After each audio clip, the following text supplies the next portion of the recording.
D'Angelo Russell, Christian Wood at iba pang players ng Lakers, yan ang ating pag-uusapan. Final seconds. Bryant for the win. Bang! D'Angelo Russell hindi naman nag-aalala patungkol sa sense of urgency kasama sila LeBron James at Anthony Davis. Na ayon pa kay Dilo, ibig niya daw sabihin ay ang leader daw kasi ng kanilang kupunan ay itong si LeBron James, kasunod lamang si Anthony Davis. Na ang dalawa nga daw nilang superstars ay galing sa all-star appearances. Kaya naman ay nakapag-reset na daw ang mga ito na malaking tulong din daw ito sa kanila.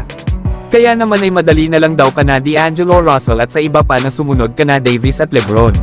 Lalo na kapag meron kang dalawang players na kayang pangunahan ang likod nila ay masyado na daw itong madali para sa lahat.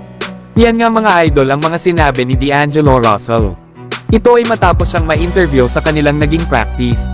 Paano ba naman mag-aalala si Dilo, maganda ang ipinapakitang performance ng kanilang kupunan sa ngayon. Nasimula nga nitong February ay meron lang naman na 122.4 ang offensive rating ng Lakers. Kasunod nga sila sa Boston Celtics na merong offensive rating na 123.1. Kaya kung makukumpleto ang lineup ng Lakers kapag tuluyan ng naging healthy ang lahat, ay napakalakas panigurado ng kanilang kupunan. At isa din sila sa mga paborito para manalo ng NBA title ngayong taon. Pero bukas ay mapapalaban sila sa Golden State Warriors. Lalo at bukod kay LeBron James na wala bukas ay out din itong si Christian Wood. Lalo at na-diagnose ito na namamaga ang kanyang kaliwang tuhod. Kaya i-re-evaluated pa ito sa loob ng 2 linggo. Na ang good news mga idol ay questionable na ang status nila Max Christie at Cam Reddish. Ibig sabihin ay maaari itong maglaro o hindi.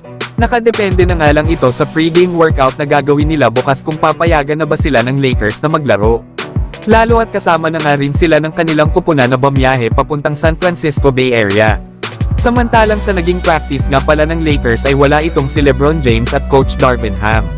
Na alam naman natin na si LeBron ay may ankle injury. Pero itong si Coach Darvin Ham ay may personal matter daw na hindi sinabi kung ano ang tunay na dahilan kung bakit talaga ito absent sa practice ng kanilang kupunan. Napanigurado naman na makakasama pa rin ito ng Los Angeles Lakers sa laban nila sa Golden State Warriors. Pero kayo mga idol, ano sa palagay nyo, mapanatili kaya ng Lakers ang kanilang winning streak o muli na naman itong mapuputol? Mag-comment lang. So hanggang dito na lang tayo mga idol. At wag nyo naman kalimutan mag-subscribe bilang pagsuporta.